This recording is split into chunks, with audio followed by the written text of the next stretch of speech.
Hello guys, I'm in a 19th century castle in the middle of Mexico City, and today I want to talk about how life we need to adapt when things doesn't come into the pattern that we want. And talking about patterns, there is one that repeats itself across history, and we are living in a quite good moment in life. So itself across history, systems rise, they grow fast, we expand, we create opportunities, politics, society, but that growth is never constant and permanent. At some point, the conditions that made it possible start moving, start to disappearing like we used to be right now we are facing worldwide. So when that happens, the systems don't just slow down, they enter in pressure.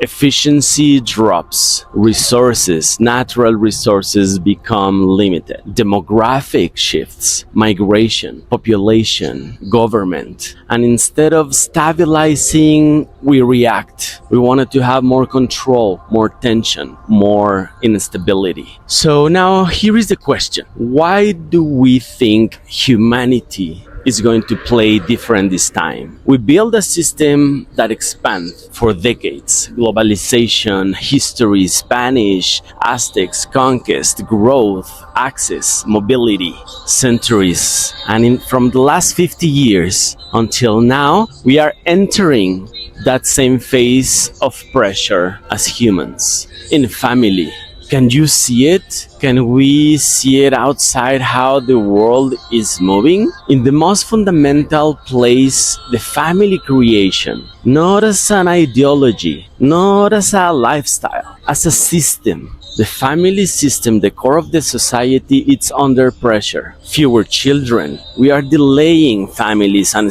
want to start at 40s. Disconnection in relationships. Not because people don't want them or we don't want to love and be loved. It is because the system that wants support, the whole society ecosystem, is not longer aligned. But we misread the signals. We think it's a cultural, and we think also it's generational. We think it's ideological, religion, but it's not. It's structural. Now we are facing the new families, how we are choosing and at what season of our age. And here is where it comes critical, because when systems reach this point, let's look back history-wise. We don't fix it itself organically. We either collapse or we need to redesign the values. This is where conscious creation exists. Not to help.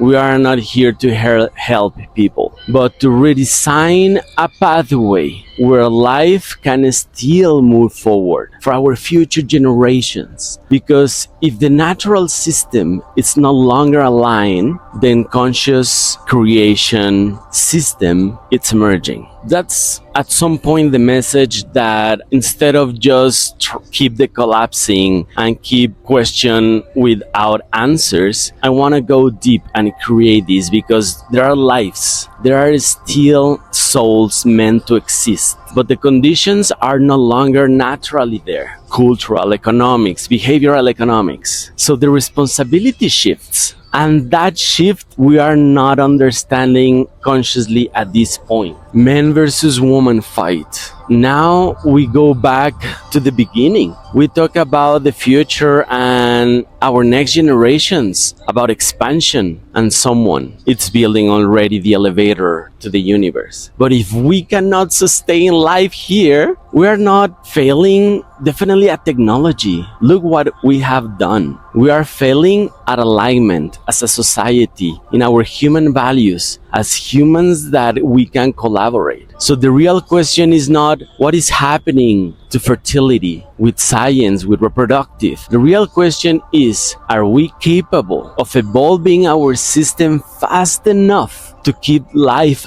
going here and there? Because the future will not be defined by those who grow systems. It will be defined by those who sustain life, the ones that we are creating life. core of the societies. Because when systems stop working as we are right now, what we are facing 1/6% of the population that we are affecting. That's why I bring it here to the table, just to listen how the family needs to be our light to share and what we want into the future. And just put it that on your mind, and if this makes sense, how we can go and try to adapt ourselves to the universe if we haven't adapted ourselves here, living in a society, in a community. So that's why I'm here to put it that on the table and make a space to the new souls that they want to come here, and at some point put that grain into the table and stop just complaining, trying to do something. And that's why conscious creativity has made for. Thank you, appreciate it.